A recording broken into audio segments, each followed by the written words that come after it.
kita ke informasi terpopuler pertama di cnbcindonesia.com pada hari ini.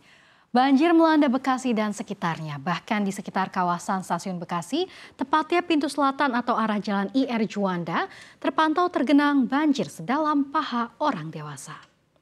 Berdasarkan pantauan CNBC Indonesia pada hari ini, pukul 14.50 waktu Indonesia Barat, banjir masih menggenangi Jalan IR Juanda, Bekasi. Sementara itu bagian pintu selatan atau pintu Jalan IR Juanda juga masih lumpuh. Penumpang KRL komuter lain dialihkan ke pintu utara Jalan Perjuangan. Namun yang menjadi perhatian adalah ratusan motor yang terparkir di dalam stasiun dan tempat penitipan di sekitar kawasan Stasiun Bekasi. Ratusan motor tersebut terpantau terendam. Sementara itu emplasemen Stasiun Bekasi tepatnya di jalur 7 dan 8 juga masih terdapat genangan air. Meski begitu, KRL komuter lain masih tetap jalan dengan pola rekayasa operasi. Untuk aliran listrik di Stasiun Bekasi juga masih menggunakan genset. Fasilitas seperti lift dan eskalator mati dan tidak bisa digunakan pengguna KRL komuter lain.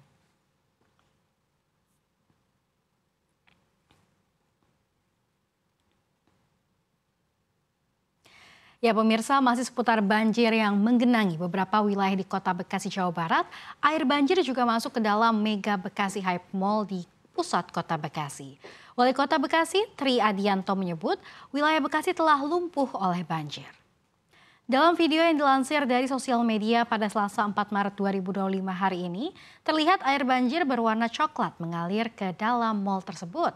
Air juga tampak menggenangi lantai dasar mal. Terlihat beberapa pengunjung lari berhamburan saat banjir datang. Mereka tampak menaiki eskalator dan menuju ke lantai atas mal. Kapolsek Bekasi Selatan Kompol Dedi Herdiana membenarkan banjir yang telah memasuki Mega Bekasi Hyper Mall. Dedi mengatakan banjir juga mengenangi kawasan permukiman. Dia menyebut ada 38 titik banjir di wilayah Kota Bekasi. Menuju ke laman media sosial Instagram @infobekasi, banjir mencapai 3 meter di perumahan Pondok Gede Permai Jati Asih. Sementara di perumahan Villa Nusa Indah dilaporkan, banjir di wilayah itu nyaris mencapai ketinggian 2,5 meter.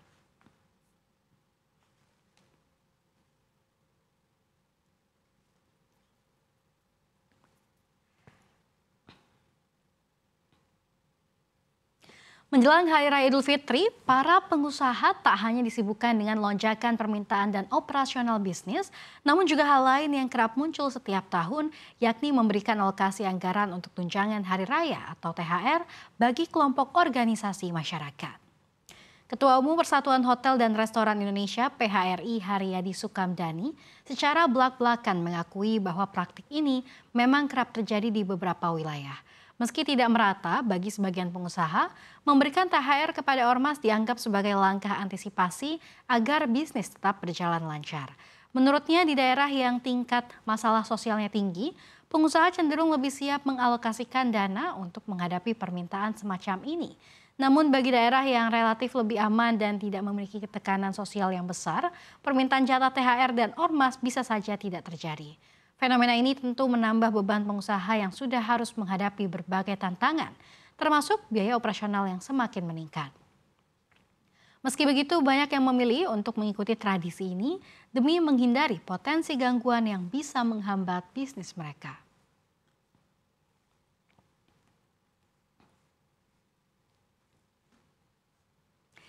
Ya, kita ke berita terpopuler yang terakhir. Pakar bahan bakar ITB Tri Yuswijayanto Zainuri mengungkapkan bahwa seluruh produk bahan bakar minyak atau BBM yang beredar di Indonesia sudah melalui pemenuhan spesifikasi dari pemerintah. Tri menegaskan sebuah kilang BBM tidak akan mengeluarkan jenis BBM yang tidak sesuai dengan standar spesifikasi pemerintah.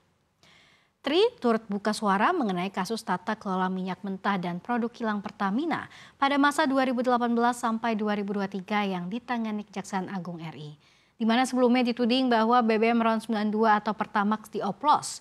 Tri menegaskan bahwa proses pencampuran BBM hanya dilakukan di kilang. Selain itu terdapat berbagai proses di kilang dalam menghasilkan BBM. Salah satunya adalah dengan memproduksi nafta dengan kadar tinggi maupun rendah yang nantinya bisa menghasilkan BBM dengan berbagai kadar RON. Dengan begitu, Tri juga menegaskan bahwa kilang BBM tidak akan mengeluarkan BBM yang tidak sesuai dengan spesifikasi yang ada saat ini.